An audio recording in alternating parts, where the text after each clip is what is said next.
Yesus, kami puja, kami sembah sebagai Raja, berdiri di tengah kami, ditinggikan dan dipuji.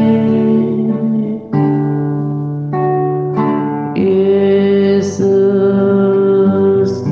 kami puja,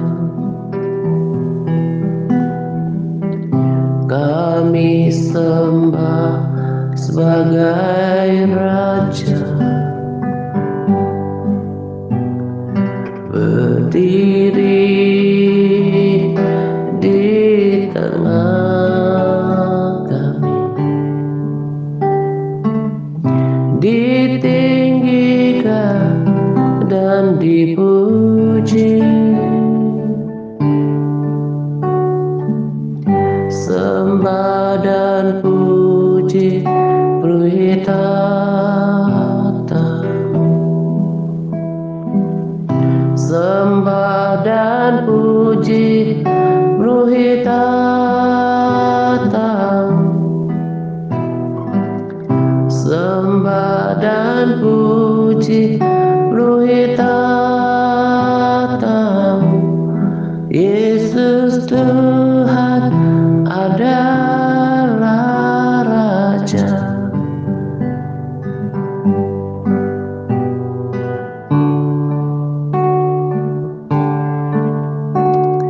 Jesus, we enthrone you,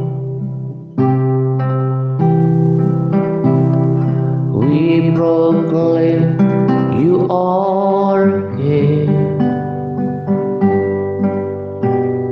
standing here in the midst of us.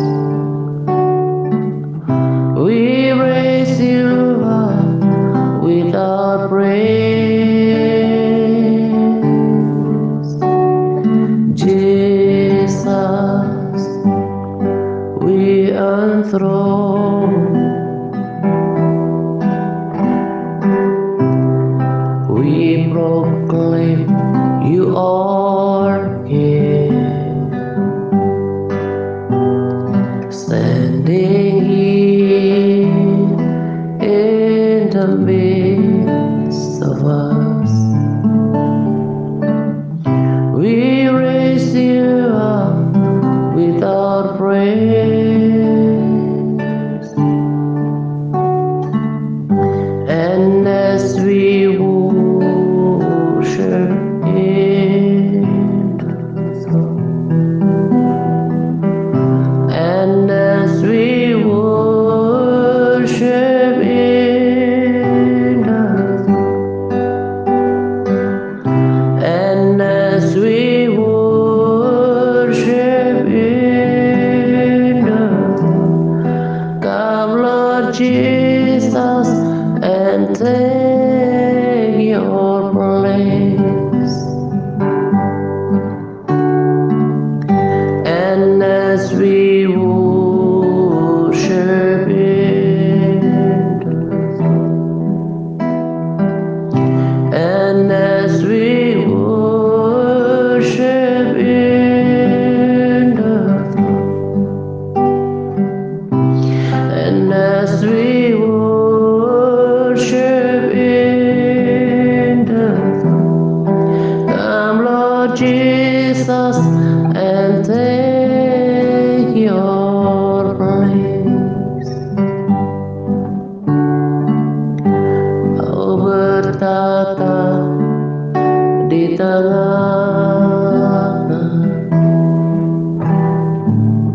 saat kami menyembah,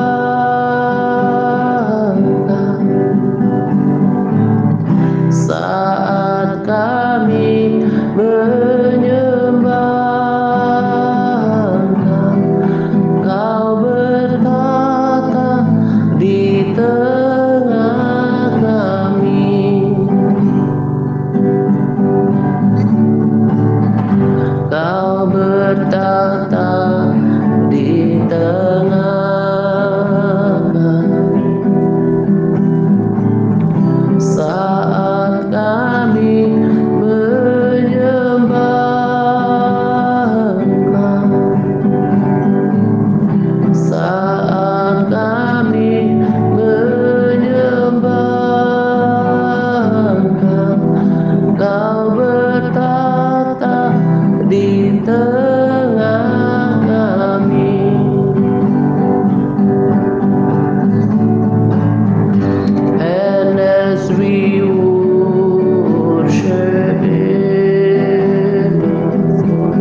Shalom semuanya. Salam damai sejahtera untuk kita sekalian.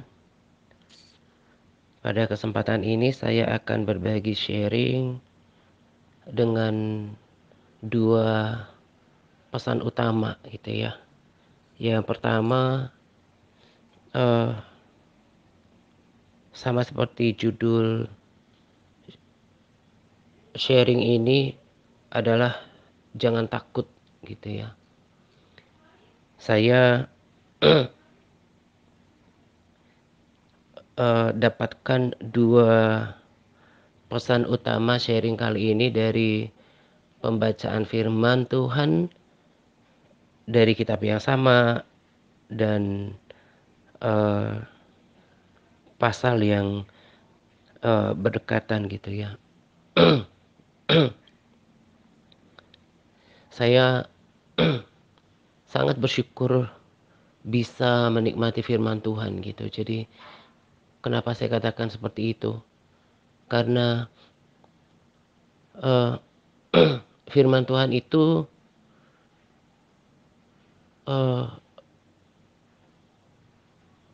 sangat bermanfaat, sangat berdampak, sangat berkuasa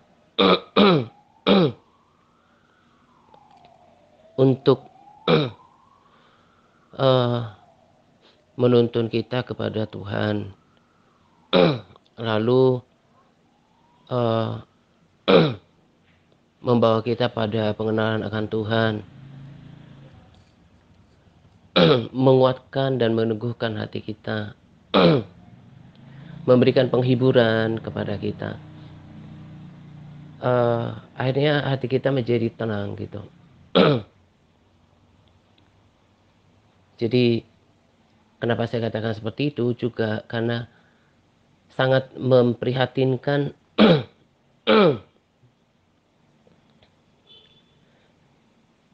bagi saya bila seorang Kristen itu jauh daripada pembacaan firman Tuhan, lalu gak bergaul dengan firman Tuhan, gak menikmati pembacaan firman Tuhan. Padahal firman Tuhan itu kan saya katakan tadi adalah sesuatu yang sangat berguna. Jadi kekristenan itu kalau dijalankan tanpa pergaulan dengan firman Tuhan, tanpa pembacaan firman Tuhan, lalu tanpa memahami dan mengerti firman Tuhan, itu pada pada akhirnya nanti ada yang ada yang tidak terisi, ada yang kosong di dalam perjalanan hidupnya dalam mengikut Tuhan. Kalau orang Kristen cuma bisanya menikmati ibadah, lalu cuma hanya suka nyanyi-nyanyi pujian penyembahan gitu ya, maka nanti nutrisi yang harusnya diperlukan itu gak lengkap. Saya tidak senang katakan mendengarkan khotbah,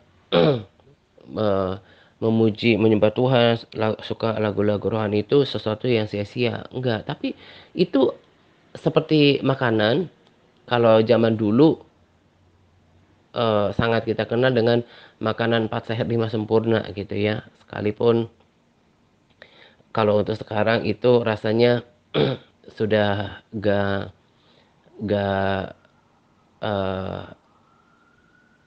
relevan gitu ya, karena ada penyempurnaan seiring dengan berkembangnya ilmu pengetahuan gitu ya tentang nutrisi gitu. Tapi saya pakai ini sebagai gambaran gitu. Kalau seseorang tidak menerima asupan makanan atau nutrisi dari sumber yang lengkap, maka pertumbuhannya itu menjadi tidak sempurna. Jadi kalau misalkan tubuh kita sebagai eee eee, konsumen dari, eee, beberapa, nutrisi, katakan makronutrisinya adalah kita butuh karbohidrat, kita butuh protein, kita butuh lemak gitu ya. Nah, kalau dari makronutrisi ini salah satunya aja nggak ada, misalnya cuma pengennya karbohidrat aja gitu, nggak mau yang eee eee eee, protein, nggak mau yang lemak gitu ya. Eee, Belum lagi ada, mikronutrisi yang seperti vitamin, mineral gitu ya. Kalau ini kan nggak ada, kalau kalau semuanya nggak ada, maka akan ada yang kurang kan? Ada kekosongan, ada kekurangan di dalam, sumber membangun tubuh itu sendiri gitu.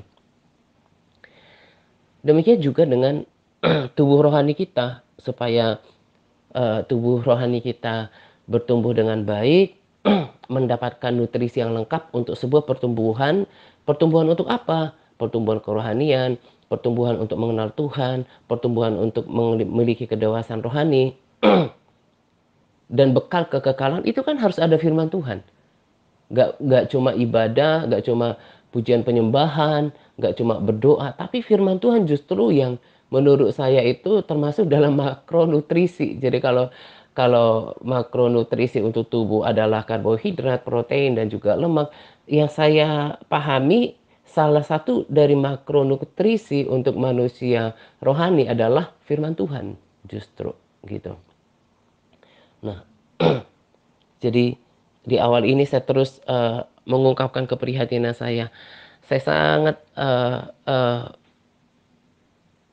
prihatin gitu ya, lihat orang Kristen,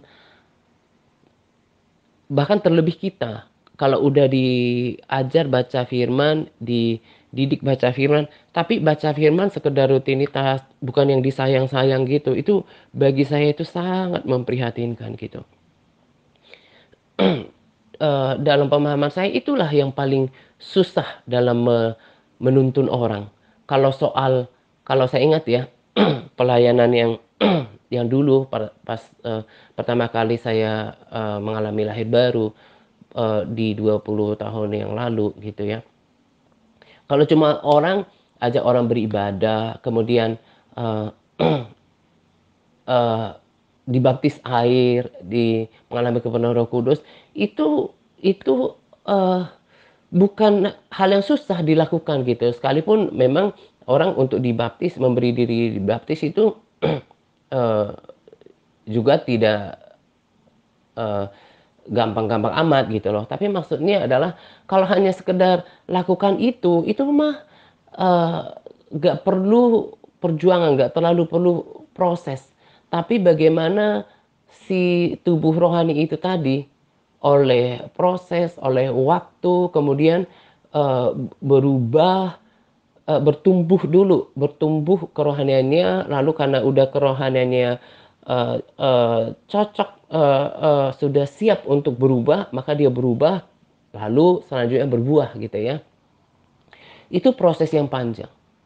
Bagaimana orang dilatih kedisiplinannya, kesetiaannya, konsistensinya, komitmen dirinya untuk, eee, membaca firman Tuhan, merenungkannya, memiliki jam-jam doa yang teratur, berpuasa, itu adalah proses yang panjang. Dan bagi saya secara pribadi sebagai orang yang melayani Tuhan, itu adalah sebuah pencapaian, itu adalah keberhasilan.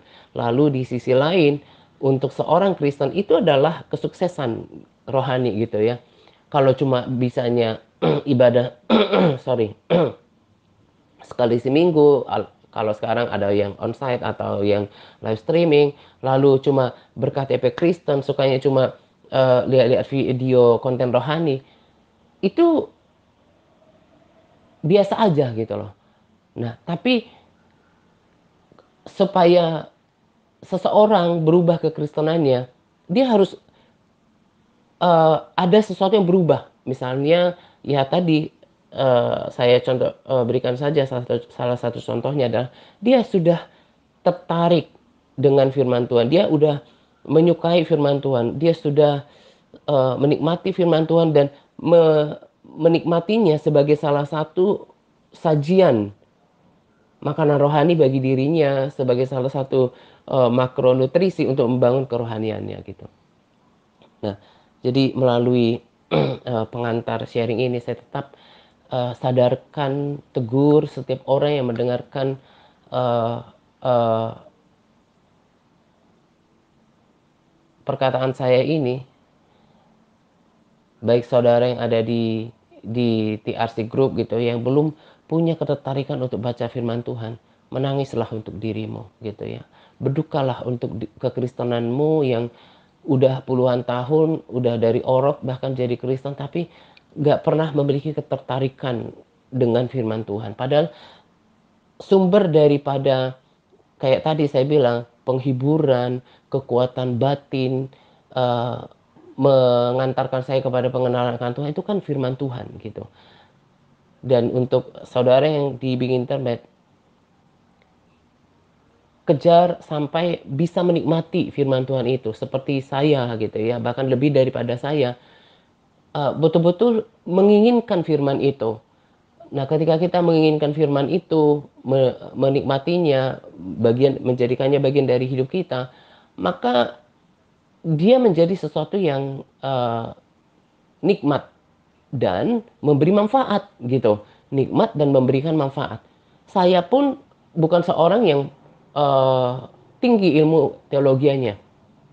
Saya hanya membekali diri saya dan memberikan bekal buat orang-orang yang saya layani dari firman Tuhan. Jadi firman Tuhan ini hidup gitu ya. Bukan cuma bermanfaat bagi diri saya sendiri, tapi bisa memberi makan, menghidupkan, mengubahkan orang-orang yang saya layani, karena firman Tuhan itu berkuasa. Dan untuk sahabat juga saya perlu tegur gitu ya, ingatkan jangan merasa karena udah di MTRC Advance, udah lebih lama, udah lebih senior dari Big Internet, saya juga rasa bahwa tidak sedikit daripada sahabat yang belum yang tingkat ketertarikannya, tingkat kenikmatan terhadap firman itu belum maksimal. Jadi lagi-lagi juga saya katakan bahwa malulah terhadap diri sendiri gitu ya. Kalau firman itu tidak semakin mengubahkan kita sama seperti Kristus, itu berarti ada yang salah dalam cara mengkonsumsi firman itu sendiri. Gitu ya, karena sangat rugi ketika tidak dapatkan nutrisi dari firman Tuhan yang hebat dan luar biasa. Saya sangat menikmati firman Tuhan dan ketika saya baca firman Tuhan itu mengantarkan saya kepada bayangan tentang luar biasanya Tuhan gitu ya. Nanti saya akan bagi dari Yosua 10 dan kalau mau lebih lengkap lagi pemahamannya silakan baca Yosua 10 itu dengan lengkap. Nanti pada tema yang kedua adanya dari Yosua 11 gitu. Nah, ketika saya baca gitu ya dari Yosua 10, pertempuran dekat Gibeon, Yosua merebut bagian selatan kanan, itu judulnya. Nah, ini kan Yosua berperang melawan bangsa-bangsa dan perintahnya Tuhan adalah menghabisi bangsa-bangsa itu, melenyapkan bangsa-bangsa itu. Nah, jadi ketika tahap demi tahap Yosua mengalahkan bangsa-bangsa, nah tibalah gilirannya akan berhadapan dengan raja-raja Yerusalem dan beberapa raja yang ada di sekitarnya gitu ya. Saya baca aja dari ayat 1. Setelah terdengar oleh Adoni Zedek Raja Yerusalem bahwa Yosua telah merebut Ai dan telah menumpasnya seperti yang dilakukannya terhadap Yeriko dan terhadap rajanya, demikianlah juga dilakukannya terhadap Ai dan terhadap rajanya. Dan bahwa penduduk kota Gibeon telah mengadakan ikatan persahabatan dengan orang Israel dan diam di tengah-tengah mereka. Maka sangat takutlah orang, sebab Gibeon itu kota yang besar, seperti salah satu kota kerajaan, bahkan lebih besar dari Ai, dan semua orangnya adalah pahlawan. Sebab itu Adonizedek, Raja Yerusalem, menyuruh orang kepada Hoham, Raja Hebron, kepada Piream, Raja Yarmut, kepada Yafia, Raja Lakis, dan kepada Debir, Raja Eglon, mengatakan, datanglah kepadaku, dan bantulah aku supaya kita menggempur Gibeon, karena telah mengadakan ikatan persahabatan dengan Yesua dan Israel.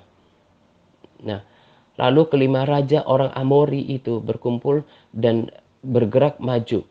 Jadi ada 5 kerajaan, Raja Yerusalem, Raja Hebron, Raja Yarmut, Raja Lakis, Raja Eglon. Mereka berserta seluruh tentara mereka. Mereka berkemah mengepung Gibeon dan berperang melawannya. Ayat 6, lalu orang-orang Gibeon itu menyuruh orang kepada Yosua ke tempat perkemahan di Gilgal, mengatakan, jangan menarik tanganmu daripada hamba-hambamu ini. Datanglah dengan segera kepada kami, lepaskanlah kami dan bantulah kami, sebab semua raja-raja orang Amori yang diam di pegunungan telah bergabung melawan kami. Jadi tadi kan udah dikatakan, Gibeon ini adalah bangsa yang besar dan semua orangnya adalah pahlawan.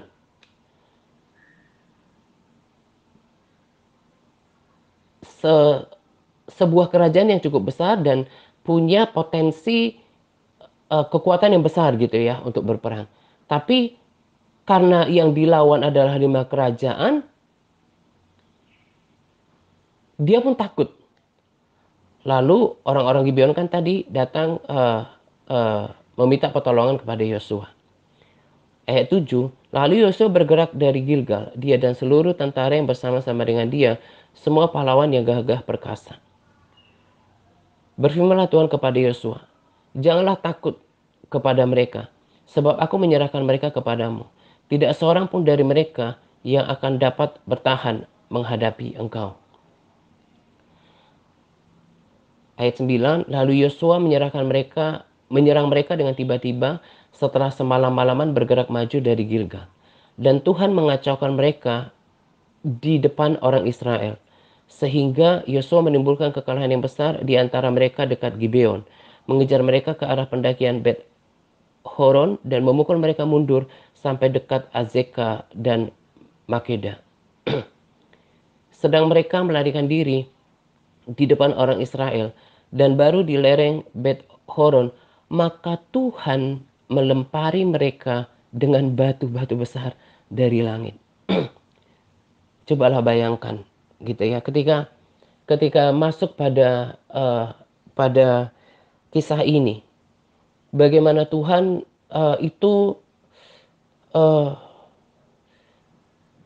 sungguh real gitu ya. Sebuah bukan sebuah seorang pribadi, satu-satunya Tuhan, satu-satunya Allah yang menciptakan langit dan bumi dengan segala isinya termasuk bangsa-bangsa. Dan dia dekat dengan sebuah bangsa, lebih lagi, terkhusus lagi, teristimewa, dekat dengan seorang pribadi namanya Yosua. Kalau udah baca seperti ini, coba masuk dalam kisah ini dan membayangkan betapa Tuhan itu adalah Tuhan yang dekat dengan umatnya, terlebih lagi dekat dengan pribadi yang memang istimewa di matanya. Kita tahu bahwa Yosua adalah seorang yang bersungguh hati dalam mengikut Tuhan. Tuhan yang menciptakan planet-planet, Tuhan yang menciptakan bumi yang punya surga, itu seolah nggak ada batasan dengan umatnya, termasuk dengan pribadi yang memang mengenal dia dengan benar gitu. Tadi pagi ketika saya uh, bersekutu sama Tuhan gitu ya, tiba-tiba saya mengerti uh, satu hal bahwa ketika Allah berkata pada orang Israel kalau bangsa itu menurut, maka dia akan menjadi bapanya, menjadi Tuhan, menjadi bapanya gitu ya. Dan Allah itu adalah Bapa kita. Saya dibuat mengerti kenapa Tuhan juga memperkenalkan predikatnya sebagai Bapa. Kenapa enggak Allah saja? Allah aja terus, Tuhan aja terus, Juru Selamat aja terus, Raja aja terus. Tapi juga memberikan predikatnya bagi kita sebagai Bapa, bahkan sebagai sahabat. Satu yang saya mengerti, sebuah poin yang luar biasa bahwa supaya kita bisa lebih memiliki gambaran betapa Tuhan itu nggak berjarak dengan kita. Sama seperti uh, seorang ayah dengan anaknya kan. Anaknya laki-laki, terlebih juga anak perempuan, bukan berarti ada pembeda, tapi biasanya memang ada kedekatan dengan ayah dengan putrinya gitu, anak perempuannya, tapi juga tentunya dengan anak laki-lakinya. Kebayang kalau seorang ayah yang sedang menemani anaknya yang katakan balita sedang bermain atau mengajak anaknya sudah remaja misalnya ke mall, dia akan berusaha untuk uh, menyenangkan anaknya, menjaganya, memperhatikannya. Tuhan katakan predikatnya bukan cuma Allah, bukan cuma Tuhan, bukan cuma Raja, tapi juga Bapa. Semata-mata tujuan uh, memperkenalkan dirinya, memberikan dirinya sebagai Bapa adalah untuk memudahkan kita menerjemahkan betapa dia Tuhan yang dekat dengan kita. Kita ini jadi anaknya. Dan kita mempermudah kita memaknai kasihnya gitu ya. Seperti seorang Bapa yang sayang anaknya. Seperti itulah Tuhan bagi setiap orang yang, perhatikan, demikianlah Tuhan terhadap setiap orang yang mengikut Tuhan dengan sepenuh hati. Yang mengikut Tuhan dengan sungguh-sungguh. Dan saya tambahkan di sini mengikut Tuhan dengan penuh ketaatan. Sebab itu rumusannya. Dan terkonfirmasi nanti dari Yosua 11 yang saya katakan merupakan tema kedua dari sharing ini. Bisa bayangkan Tuhan yang berperang untuk untuk untuk umatnya, untuk kita, untuk setiap orang yang berharap kepadanya. Hari-hari yang lalu saya pernah mengalami rasa takut dan berkali-kali Tuhan lepaskan hidup saya dari ketakutan. Bahkan hari-hari ini juga ada sesuatu yang saya takutkan, tapi lewat firman ini Tuhan berbicara gitu ya. Jangan takut. Betapa bangganya kita punya Tuhan yang yang mendekatkan dirinya untuk mendekatkan dirinya terhadap kita gitu ya. Dia bukan saja sebagai Tuhan, sebagai Allah, sebagai Raja, sebagai Juru Selamat, tapi juga sebagai Bapa yang memperhatikan anaknya yang tidak berjarak.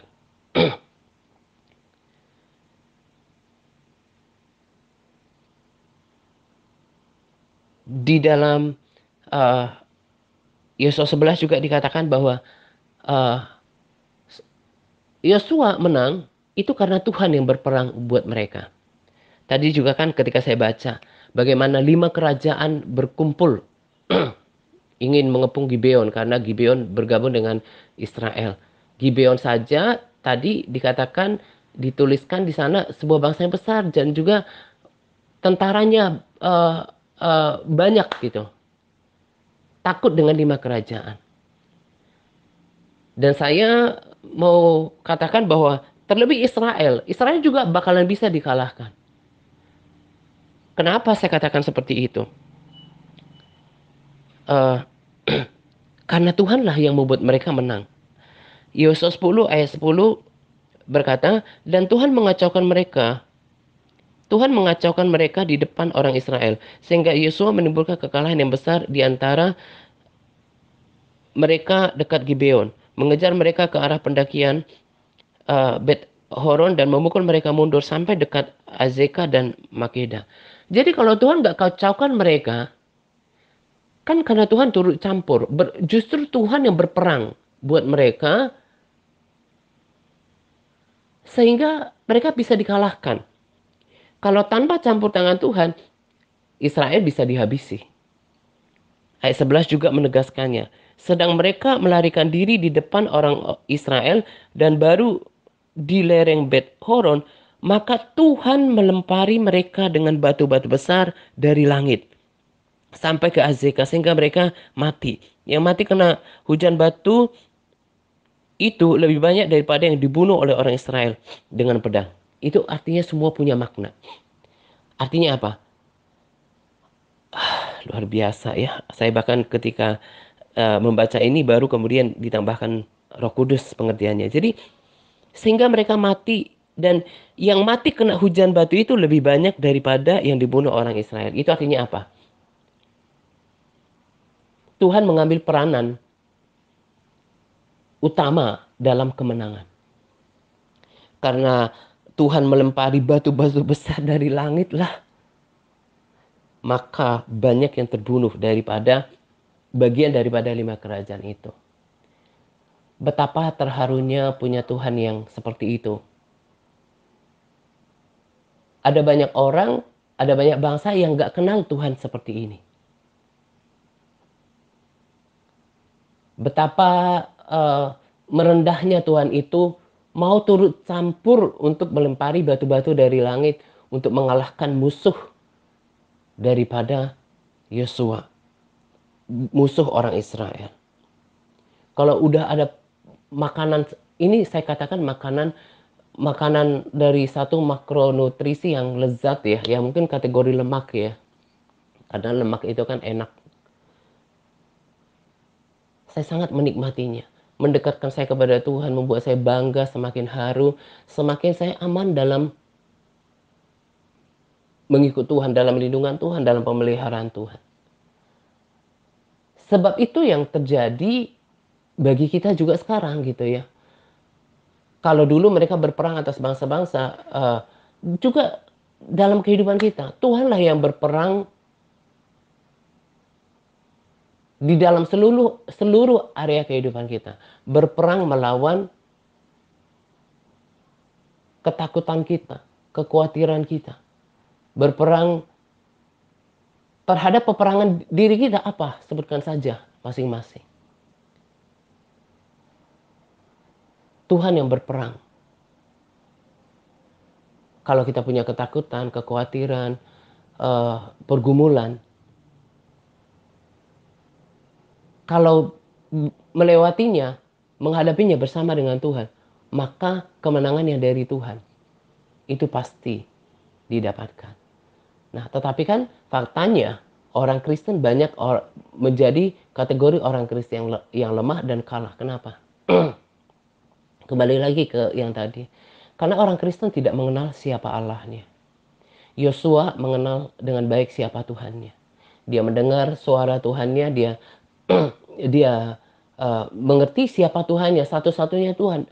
Kita juga sebetulnya harus sadar bahwa kita punya Tuhan itu dalam iman kita adalah satu-satunya Tuhan dan Dia yang punya kuasa, Dia punya kekuatan. Sehingga kita tidak perlu gentar terhadap apapun yang terjadi. Memang dalam prakteknya, dan saya nggak munafik, rasa takut itu ada. Tapi sebagaimana kemarin saya sudah bagikan pesannya, bagaimana kita menguatkan hati, meneguhkan hati kita, jangan kecut dan tawar hati. Itu kan sebuah, kita harus activate, kita harus aktivasikan dalam diri kita. Kita harus aktifkan, kita harus praktekkan, dan kita harus melatihnya. Demikian juga dengan uh, melawan rasa takut, kekhawatiran, apapun kita harus latih. Itu yang membedakan orang Kristen yang dewasa, orang Kristen yang mengenal Tuhannya dengan orang Kristen yang KTP dan rutinitas. Ada masalah, down. Ada pergumulan, eh, eh, kecewa sama Tuhan gitu ya. Itu kan model-model orang-orang Kristen yang nggak kenal siapa Tuhannya gitu. Tuhan yang berperang kepada uh, melawan musuh-musuh Yosua. Tadi dikatakan bahwa Tuhan membunuh lebih banyak, artinya Tuhan ambil uh, uh, punya andil yang lebih besar daripada bangsa itu. Dalam mengaktifate activate dalam mempraktekkan jangan takut ini, itu perlu perlu keteguhan hati, perlu kekuatan batin. Jadi bukan fisik yang diandalkan di sini, tapi batin yang uh, uh, tidak tidak ber tidak mendasarkan segala sesuatu berdasarkan pikiran dirinya sendiri atau perasaan sendiri, tapi kepada kekuatan Tuhan. Berarti perlu pengenalan akan Tuhan yang baik. Perlu adanya kesaksian tentang Tuhan. Sehingga dia teguh dan percaya jangan takut. Percaya pada janji Tuhan untuk berkata jangan takut. Sebab dari dulu sampai sekarang, Tuhan juga selalu katakan hal yang positif. Jangan khawatir. Jangan takut. Karena dia nggak asal ngomong gitu. Selain dia kuat, kuasanya tidak terbatas, kita harus ngerti bahwa bukan kita yang melakukannya. Jangan takut. Maksudnya Tuhan nggak asal ngomong jangan takut. Tuhan juga bagi kita juga supaya nggak takut bukan cuma karena kita tahu dia kuat, dia kuasanya nggak terbatas, tapi dia akan melakukannya bagi kita. Sama seperti Bapa sama sayang kepada anaknya, selalu ingin memberikan yang terbaik. Demikian juga dengan Tuhan. Jadi tinggal percaya saja. Melatih batin ini, melatih hati ini untuk tetap percaya, penuh kepada Tuhan, maka Tuhan akan bertindak. Dalam hidup kan kita seperti itu. Termasuk juga tadi saya katakan, saya nggak munafik, tapi saya melatih diri. Itu yang saya mau katakan kepada setiap orang yang mendengarkan sharing ini. Latih dirimu untuk, seperti yang saya katakan tempo hari, untuk meneguhkan hati, untuk menguatkan hati. Latih diri untuk jangan sampai kecut dan tawar hati. Latih diri untuk nggak takut. Manusia itu ada rasa takut, tapi itu harus dilawan. Saya sangat percaya Yosua juga ada rasa takut. Itulah kenapa Tuhan bilang jangan takut. Jangan takut bukan cuma karena Tuhan kuat, bukan karena cuma kuasa yang nggak terbatas, tapi Tuhan yang berperang. Demikian juga dengan hidup kita. Jadi kalau orang Kristen memahami, punya gambaran yang jelas tentang siapa Tuhan dalam hidupnya, maka dia nggak akan takut berlebihan. Dia nggak biarkan dirinya dikuasai oleh ketakutan, khawatir yang berlebihan, bahkan menjadi lemah. Karena dia tahu, kan saya tinggal tetap percaya dan tidak takut. Sebab Tuhan yang mengerjakannya bagi diriku sendiri gitu ya.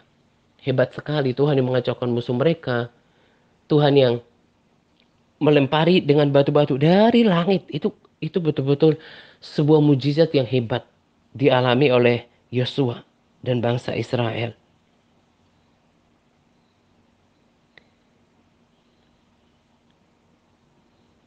Nah, kalau orang Kristen memahami siapa Tuhan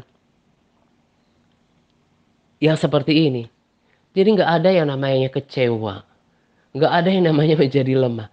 Kan kita harus tahu siapa Tuhan yang kita sembah. Lagi-lagi saya katakan bukan cuma karena dia kuat, bukan cuma karena dia punya kuasa nggak terbatas, tapi dia yang berperang gitu.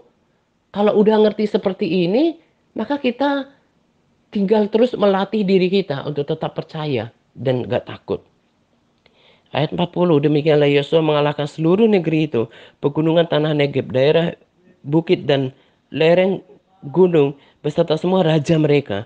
Tidak seorang pun yang dibiarkan lolos, tetapi ditumpasnya semua yang bernafas, seperti yang diperintahkan Tuhan Allah Israel. Ayat 42, semua raja ini dan negeri mereka telah dikalahkan Yosua sekaligus. Gak titik loh. Ada tulisan, sebab yang berperang untuk orang Israel ialah Tuhan Allah Israel.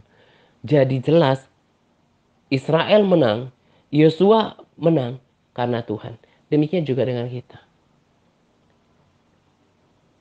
Dalam hidup, setiap kita punya persoalan, pergumulan, kekhawatiran, rasa takut, apapun itu juga.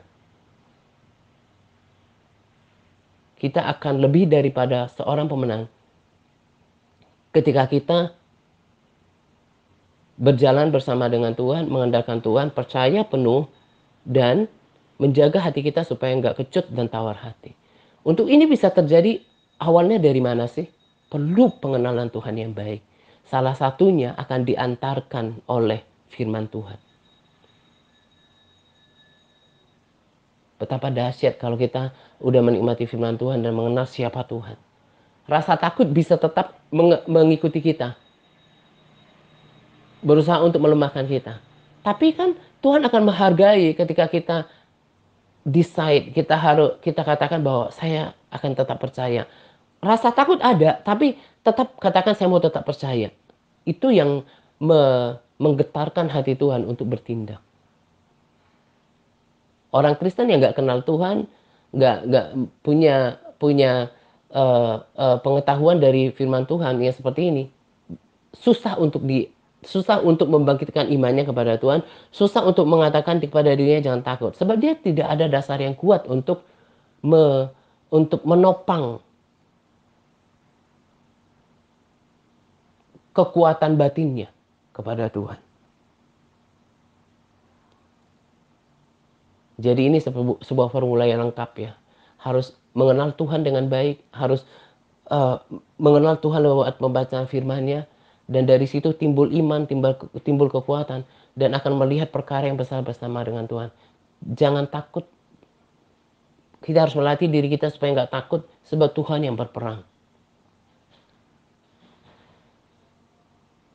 atas hidup kita. Memang dalam perjalanannya nggak mudah. Saya harus ngomong juga sama seperti kemarin saya katakan, untuk menguatkan hati, meneguhkan hati supaya nggak kecut, tidak tawar hati, tetap kuat, itu perlu effort yang luar biasa, perlu komitmen diri, dan ada penderitaan di dalam tubuh kita.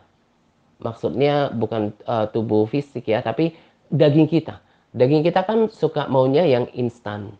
Daging kita maunya yang mudah, yang santai aja, nggak perlu sampai berkorban, berpuasa, berkorban melawan kemalasan, kelemahan, atau kebosanan untuk terus berdoa. Sementara Tuhan rumusnya, resepnya adalah terus berdoa. Sekalipun belum terjadi, harus bisa membangkitkan iman bahwa God is working.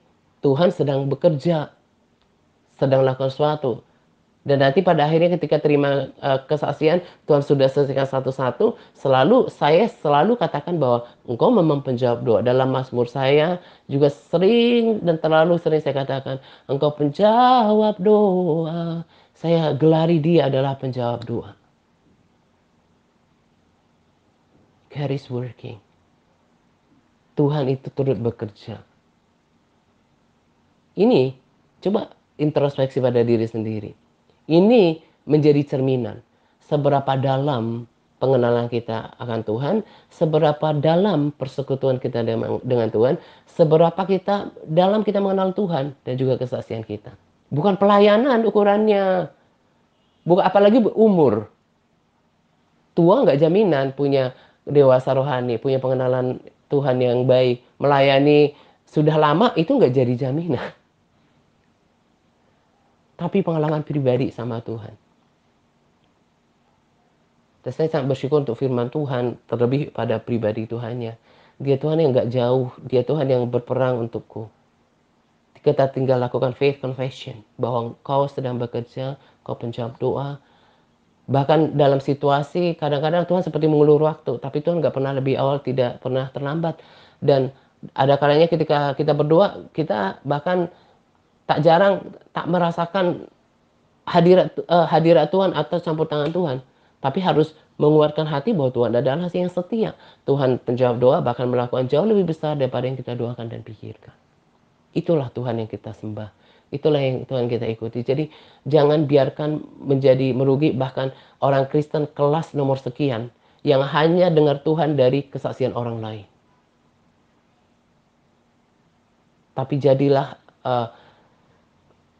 orang Kristen yang juga punya ikatan, keterlibatan, pengalaman pribadi dengan Tuhan, keberadaan Tuhan itu sendiri. Sebab perilaku Tuhan yang sama itu juga terjadi dulu, sekarang, sampai selama-lamanya terhadap orang yang memang bersungguh hati kepada Tuhan. Keren sekali. Kalau setiap kita udah seperti ini tuh, aduh, itu pasti nanti apa yang dibagikannya, apa yang ditulisannya menjadi berkat bagi banyak orang. Selalu ada luapan air sungai yang menyegarkan, membangkitkan semangat orang. Lalu yang kedua, yang tidak kalah penting daripada pesan yang pertama, jangan takut gitu ya, sebab Allah yang berperang. Yang kita mau belajar dari Yosua adalah bahwa sebab ini nggak lepas ya, nggak lepas daripada bagaimana seseorang itu bisa berkenan kepada Tuhan. Saya tulis pada capas bahwa Yosua adalah seorang yang taat total atau taat persisten terhadap segala perintah Allah. Yosua 11 ayat 6. Lalu Tuhan berkata kepada Yosua, ini kan perintah Tuhan sama Yosua. Janganlah takut menghadapi mereka, sebab besok kira-kira waktu ini aku menyerahkan mereka mati terbunuh semuanya kepada Israel. Kuda mereka haruslah kamu lumpuhkan dan kereta mereka haruslah kamu bakar dengan api. Itu perintah Tuhan loh, perhatikan ya. Di Yosua 11 ayat 9 dikatakan, Yosua melakukan terhadap mereka seperti yang difirmankan Tuhan kepadanya. Diulangi lagi, kuda mereka dilumpuhkan dan kereta mereka dibakar dengan api. Persis seperti kata-kata Tuhan kepada dirinya. Berbeda dengan Saul, disuruh berperang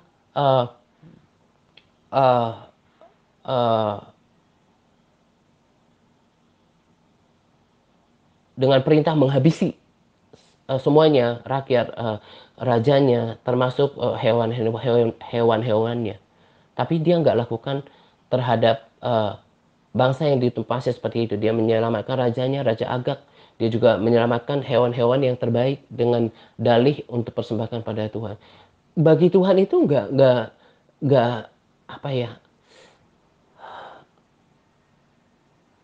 Tuhan itu bukan nggak mengampuni gitu, tapi memang sudah seperti itu kadarnya, udah seperti itu standarnya. Kalau mau naatin Tuhan itu ya betul-betul seperti yang Tuhan mau gitu. Karena itulah bentuk daripada penghargaan, penghormatan, penundukan diri kepada Tuhan.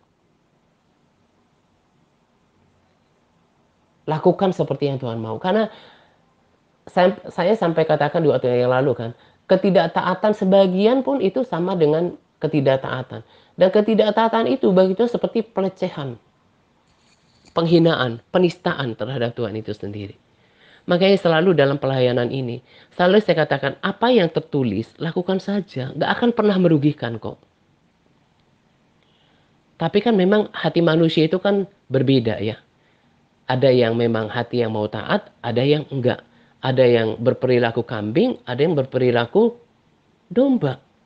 Dan itu semua nanti endingnya, nasibnya itu akan ditentukan semata-mata oleh kualitas hati itu sendiri.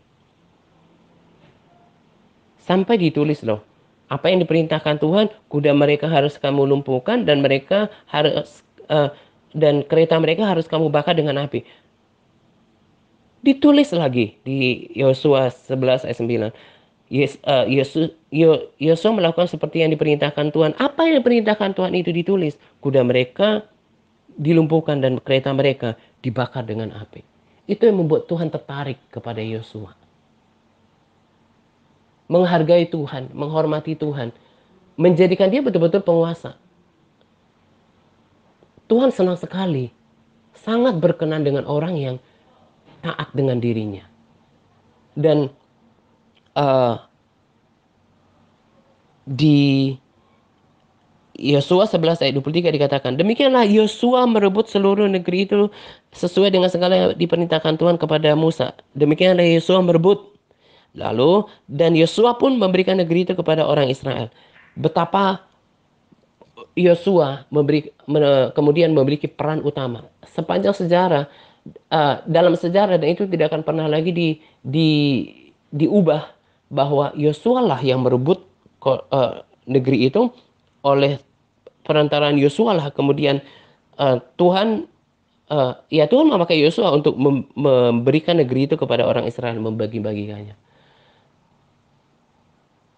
Orang yang taat kepada Tuhan, ikut Tuhan dengan sepenuh hati, taat, betul-betul taat seperti yang Tuhan perintahkan, yang seperti yang Tuhan firmankan, itu mendapat tempat yang istimewa di hadapan Tuhan.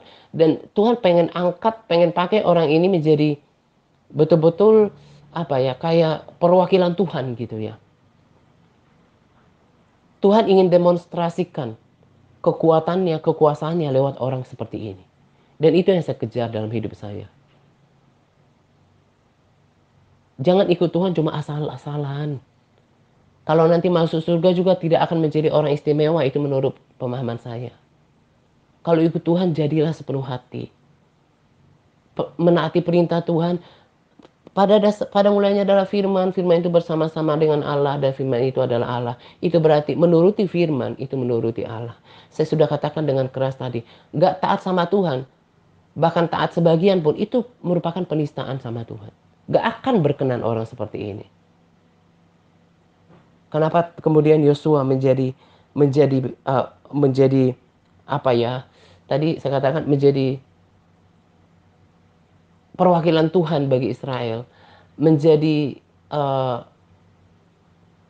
pribadi tempat Tuhan mendemonstrasikan siapa dirinya. Kan Tuhan itu roh, dan dia ingin mendemonstrasikan, memperlihatkan kuasanya lewat ciptaannya, lewat manusia gitu. Dan siapakah manusia yang memenuhi syarat, yang qualified dengan ini? Adalah semata dia yang mengikut Tuhan dengan segenap hati, yang menuruti perintah Tuhan seperti persis seperti yang Tuhan mau. Makanya kalau udah baca bagaimana orang-orang seperti Yosua yang ikut Tuhan sepenuh hati, turut apa yang Tuhan perintahkan, itu kan Tuhan pakai luar biasa. Tuhan nyatakan kebesarannya, kemuliaannya lewat orang tersebut. Jadi orang-orang yang taat, yang gak taat terutama ya, juga yang tidak taat sebagian sama nilainya. Jangan berharap Tuhan akan demonstrasikan kebesaran, kemuliaan, kuasanya lewat dirimu. Sebab sama seperti Tuhan menolak Saul, demikian yang saya pahami, Tuhan juga akan menolak orang Kristen. Baik yang tidak taat, juga yang taatnya sebagian. Hati-hati.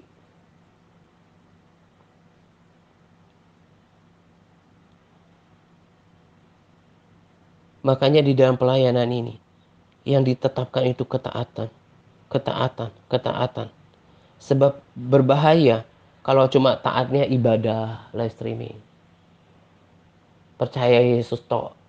Harus disertai dengan bukan cuma perbuatan ketaatan, bahkan sebetulnya sikap hidup yang membanggakan Tuhan. Sebab Tuhan sebetulnya nggak minta lebih. Ikut saja sepenuh hati. Lakukan apa yang ditulis. Firman Tuhan itu sempurna. Nggak ada yang curang di sana.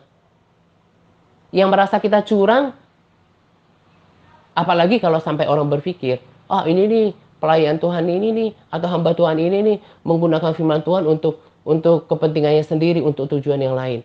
Apalagi kalau sampai ada orang berpikir, Ada kan mungkin ada orang berpikir uh, uh, suatu saat ada seseorang yang mengungkapkan dengan kata-katanya mengajarkan firman Tuhan yang benar gitu ya. Seolah-olah hamba Tuhan ini atau pelayan Tuhan ini mengajarkan firman yang nggak benar menurut tafsir sendiri. Padahal semata-mata dengan kesederhanaannya melakukan sesuai dengan apa yang tertulis. Kalau sampai lakukan punya hati seperti itu, saya katakan sebelum terlambat bertobat. Kalau sampai punya pikiran yang jahat terhadap pelayan Tuhan, hamba Tuhan yang mengajarkan firman yang tertulis demi keselamatan dan demi keselamatan jiwa dirinya sendiri dan juga untuk melakukan amanat Tuhan untuk mengajarkan segala sesuatu yang diperintahkan Tuhan gitu ya. Tapi karena hatinya yang jelek berpikir uh, si hamba Tuhan ini tidak mengajarkan firman Tuhan yang benar gitu ya. Bertobat. Itu semua pikiran itu, perkataan yang jahat itu datangnya daripada yang jahat. Berarti hati orang ini jahat. Apalagi sampai menuduh orang yang dipakai Tuhan dalam pelayanan untuk menegakkan kebenaran, tapi dituduh yang macam-macam. Ini dosa orang ini itu benar-benar berat loh. Hanya karena dari hatinya yang jahat, yang nggak mau taat, lalu berpikir yang tidak baik terhadap pelayan Tuhan. Jahat itu namanya. Makanya nggak pernah ngalamin Tuhan. Karena hatinya yang murni. Hatinya nggak murni. Keras hatinya. Nggak mau dituntun. Berkali-kali saya katakan, pakai kesempatan yang ada untuk mengenal Tuhan dengan baik. Jangan sampai tiba-tiba kesempatan selesai dan nggak sempat mengubah diri. Ini mengubah karakter itu memang susah. Ada kesombongan di dalam dirinya. Lalu yang hal kita perlu belajar dari Yosua adalah Yosua juga seorang yang taat kepada atau manut terhadap perintah atau tuntunan otoritas rohani yang ada di atasnya. Bahkan sekalipun Musa telah tiada gitu ya. Bagaimana saya katakan itu?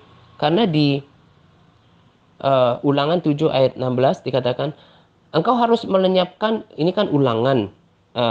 Ketika ulangan itu kan Musa mengulang perintah Tuhan kepada bangsa Israel di akhir hidupnya kan. Musa berkata, engkau harus melenyapkan segala bangsa yang diserahkannya kepadamu oleh Tuhan Allahmu. Janganlah engkau merasa sayang kepada mereka dan janganlah beribadah kepada Allah mereka. Sebab hal itu akan menjadi jerat bagimu.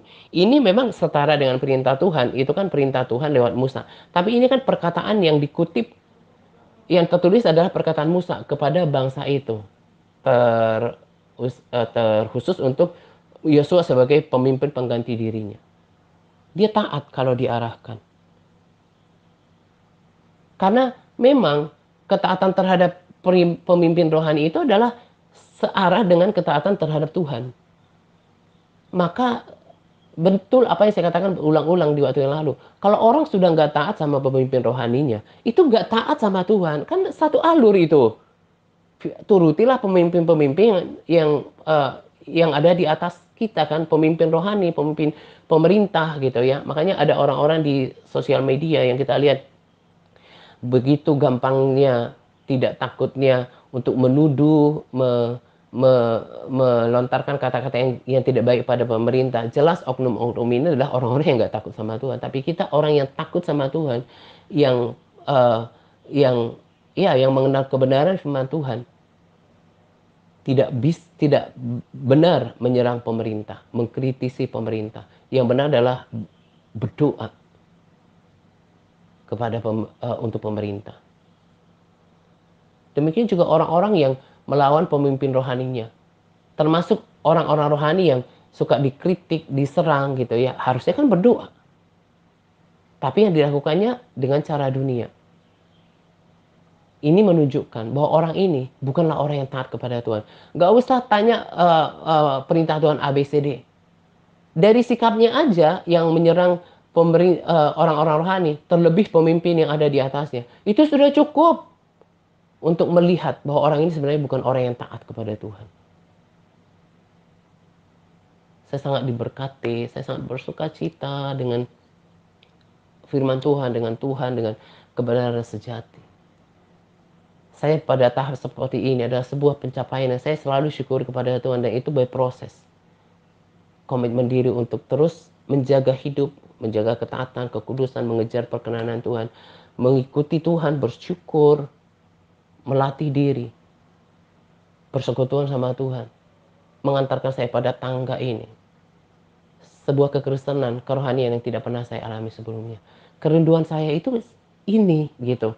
Kerinduan saya itu bukan taat dalam hal anggota tubuh, pikiran, perkataan, keuangan, bukan sampai di situ. Itu terlalu rendah. Itu hanya tangganya saja. Kerinduan saya itu adalah sama seperti Paulus, mengenal Tuhan dengan benar. Hidupnya diubahkan. Itu kan nilai yang tinggi.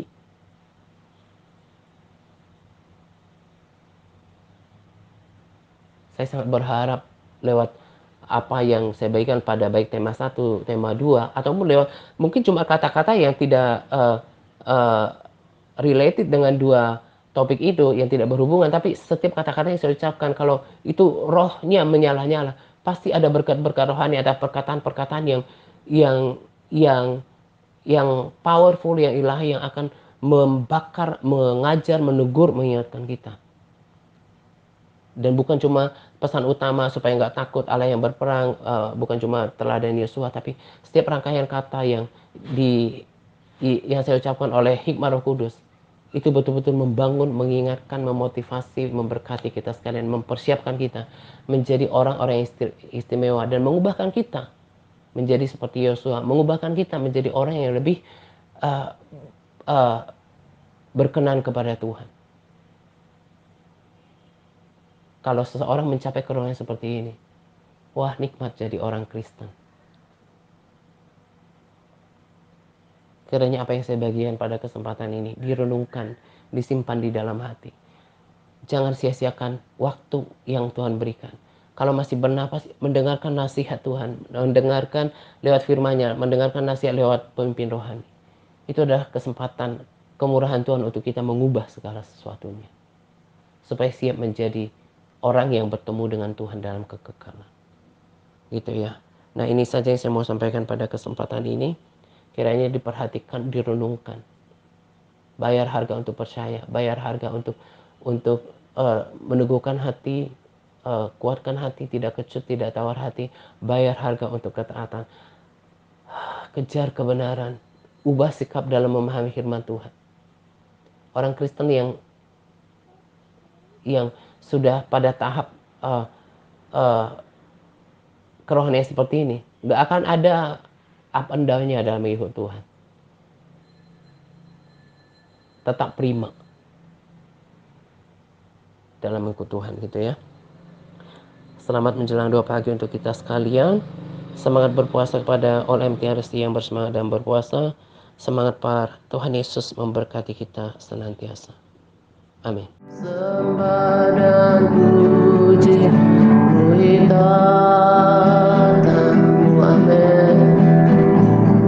Sembah dan puji Tamu, oh, sembah dan puji Tamu. Yesus Tuhan adalah Raja, amin. Oh,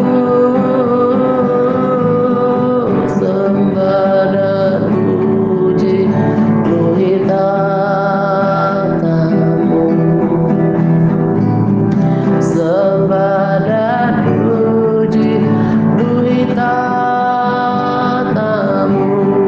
Oh, sembah dan puji Tamu. Yesus Tuhan adalah Raja. Yesus